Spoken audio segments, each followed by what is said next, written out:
It's where it's my time to talk. We're here again, and we're going to be talking today about cannabis.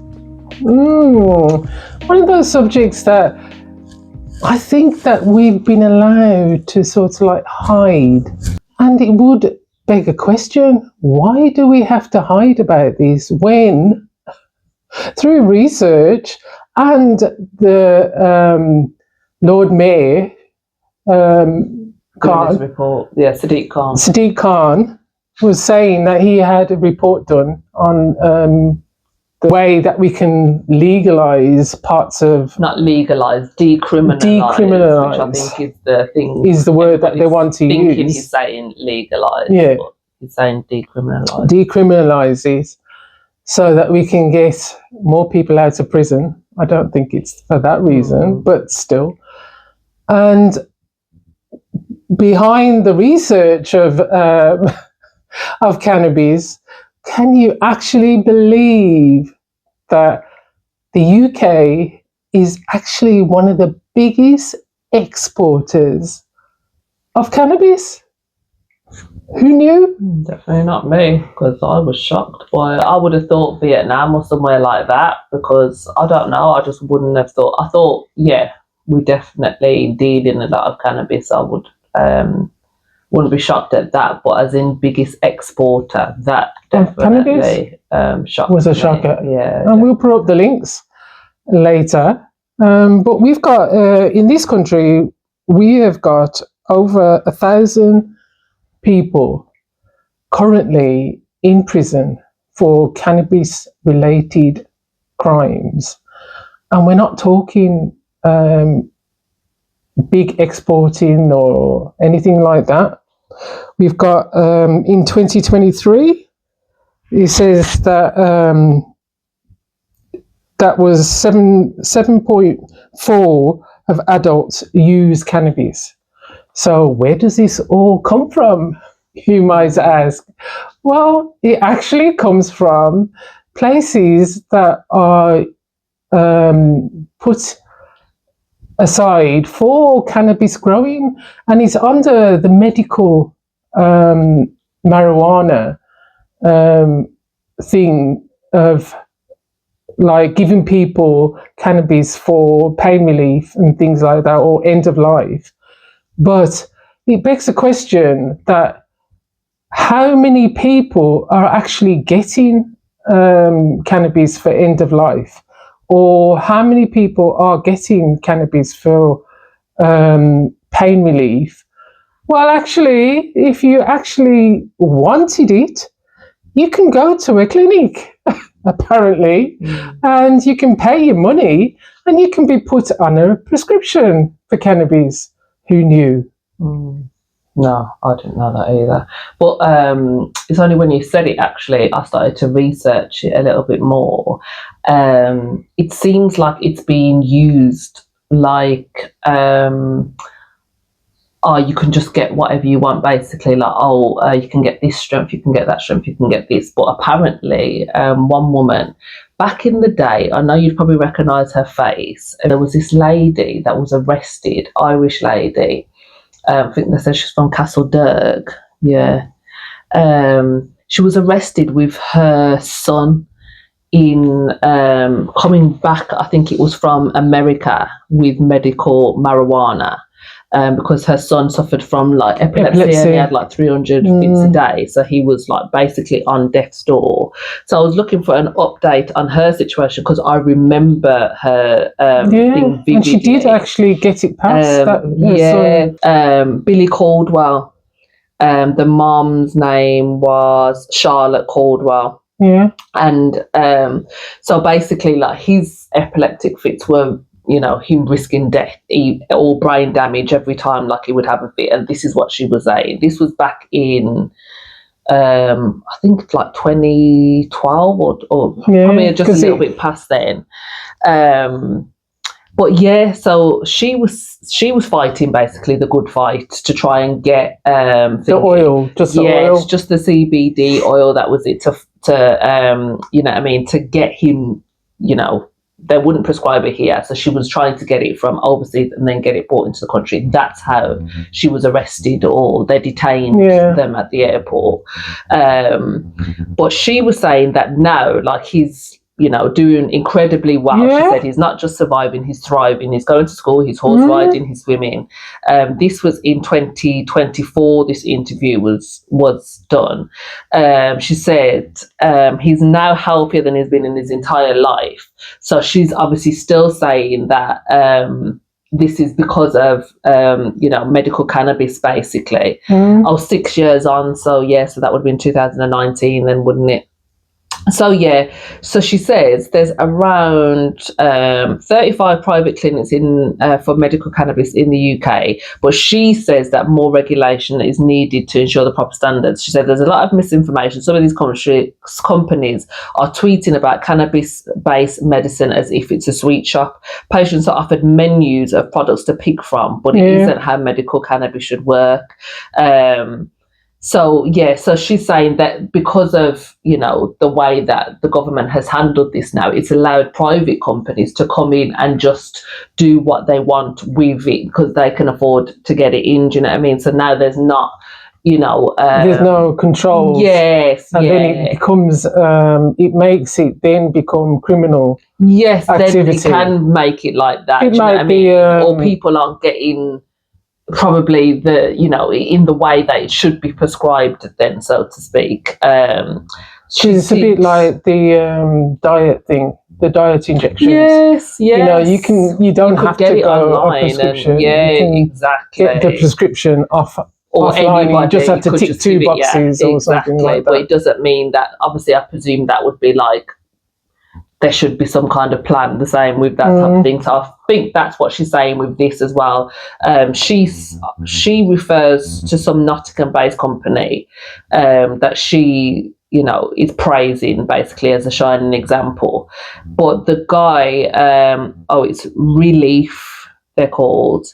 So they're Relief. Done, by psychiatric But Relief is actually owned by a millionaire who's made millions off cannabis, medical marijuana. But he originally, and don't quote me, but originally he was selling it anyway and decided that now he's got the opportunity to make it medical marijuana. Yeah. But the thing that gets me about all this is the amount of people around the world that is in prisons, like America, for just cannabis. You know what I mean? They're not in there for in the UK, in drugs for drugs, really hardcore drugs or anything like that. They're in there for cannabis. They've been caught 3 times, so they're on the 3rd time thing, and they're in there for 25 years, something like that, you know what I mean? Because they know where they can go. And that's like this country.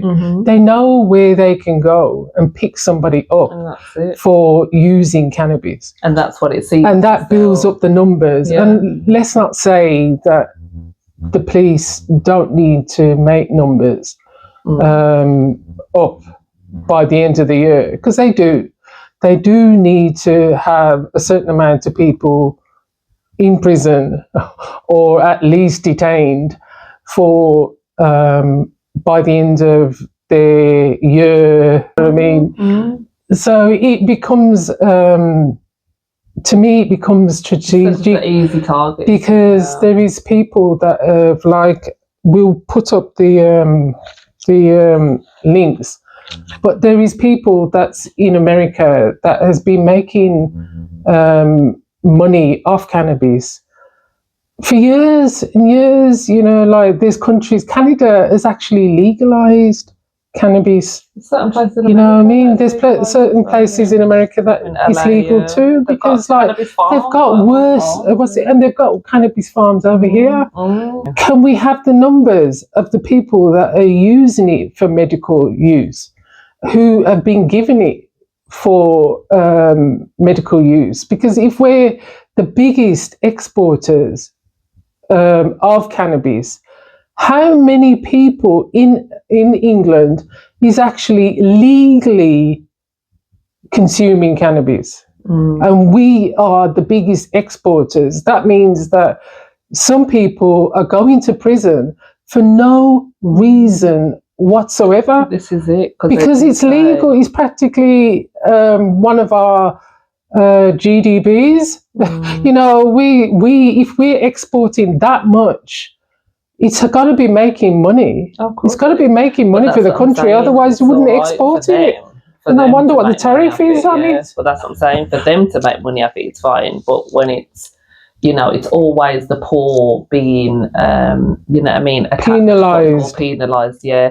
So, like in the same sense of, you know, if you can afford private healthcare, then you know you're eligible to get whatever medical care, including drugs, that is going to help your situation. So if they deem it, you know, these are medical doctors, if they deem like cannabinoid use to help with your, like it says, multiple sclerosis, nausea, like effects of chemotherapy, people that are suffering from sleep thingies, forms of epilepsy, like we just talked about with that boy. So if you're on private healthcare, then you're eligible to get this. And like we know now that people, you know, have given their own testimonies. It's their conditions and they're saying it helps them. Do you know what I mean? It's subjective. And so if their testimony is saying that it helped them, then how can you kind of refute that? But then if somebody hasn't got the means of private healthcare and they're going to their NHS doctor and the NHS doctor is saying, like, I can't prescribe it, because some of them, they'll know that it could help, but they'll just say, I can't prescribe it. Like, literally, I can't prescribe it. And you know, the reason why they can't prescribe it is because they are making money off cocodonol. All the other painkillers and medication that they're being Great Pharma has told them and paid them to, as you said, endorse. You know, like, you don't want somebody utilising something that is not going to make, you know, all pharmaceutical people rich. You know, we've had, as he says, like Lord Falconer, isn't it Lord Falconer, that done the report recently, has this report, and it takes a lot of money to make reports on anything, and has this report been advertised, told about, what the findings were, you know, like rushed to that, to a little piece in the paper that about the Lord Mayor telling us that he commissioned the report is not good enough. It's not good enough because there is so many people still going to prison for cannabis, you know, for cannabis. And yes, we know that there is psychotic things that some people have actually done, you know, and they've come about and they've said that it is cannabis that has led them to that. But that's only because you've allowed cannabis to be now manipulated, you know what I mean, manipulated into something that it never was. You know, cannabis is a weed, and that weed comes out of the ground, and anything that comes out of the ground has got to be a herb. It's got to be a herb. Once you let it start being produced by artificial means, you've now made it into a drug. You've now made it into something that it never was. It never was, and it shouldn't have been allowed to be criminalised under the same jurisdiction as heroin and well, that's what I'm saying. But even with like heroin and ketamine and like even the cocaines, like, yes, clearly, you know, in the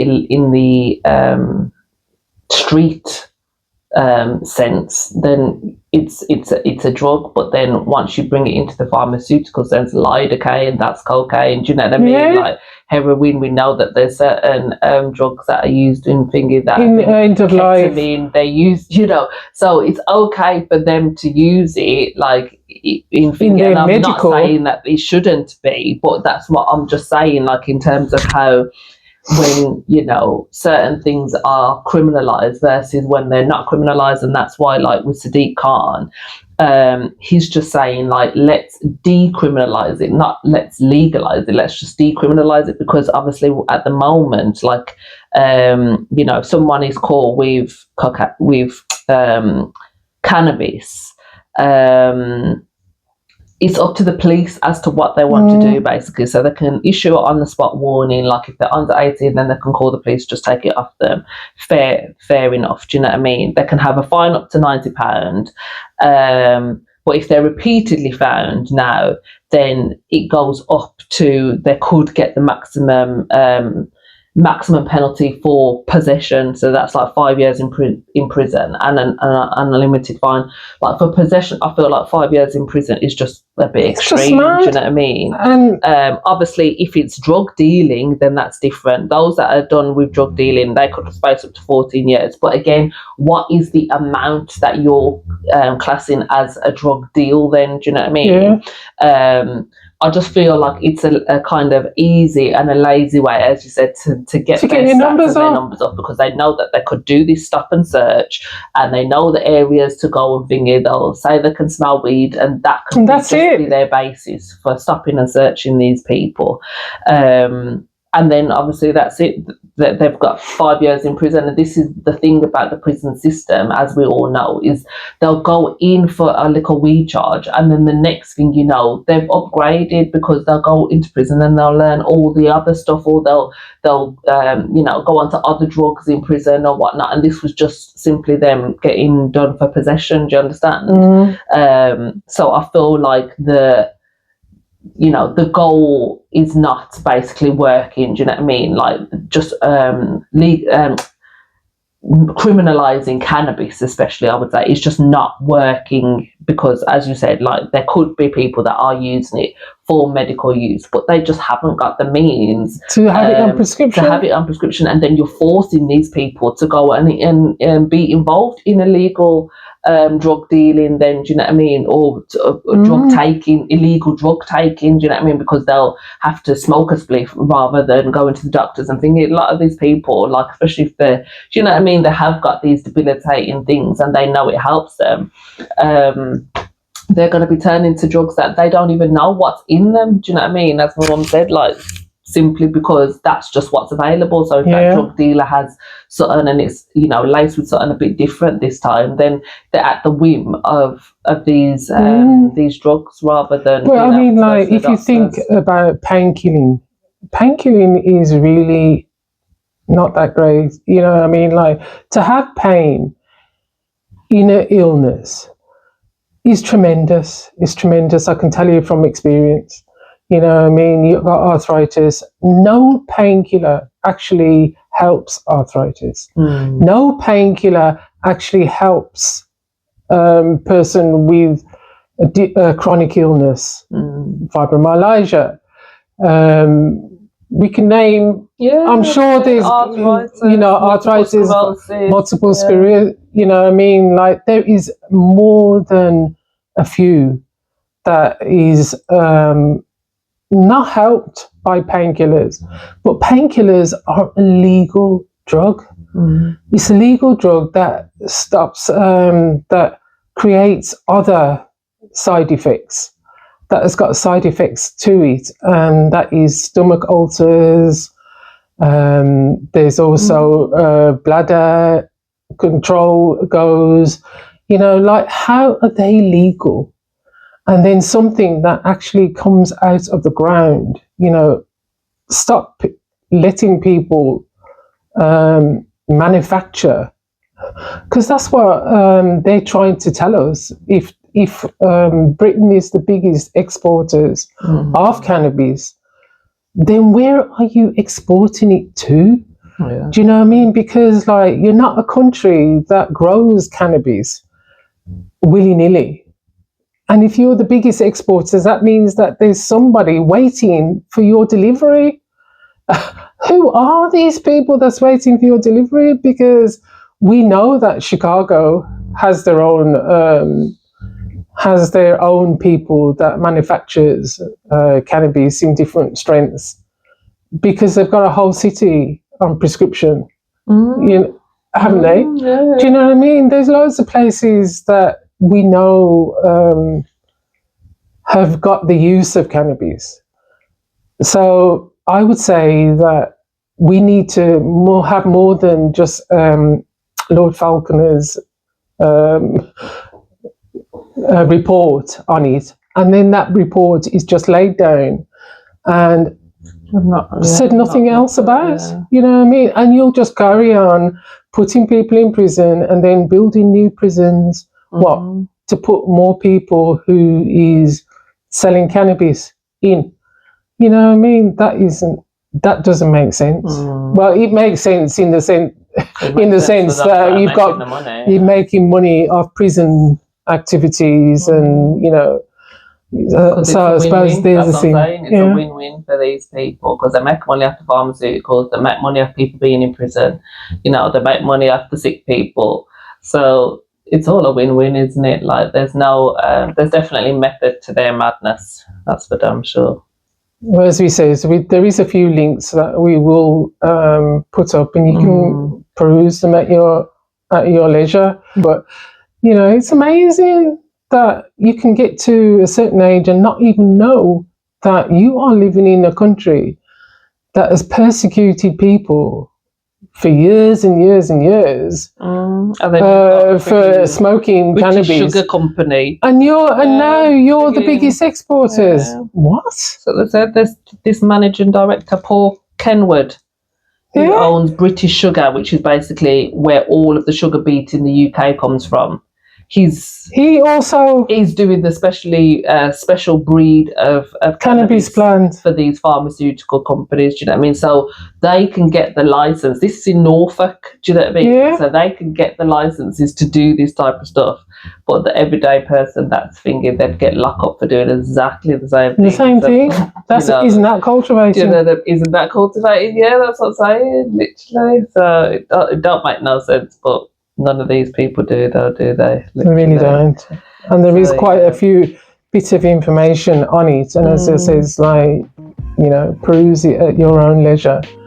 But it is, I don't know, I think it's a scandal that they utilise these things to make so much money, and then they criminalise it for the person walking in the street that could actually utilise it.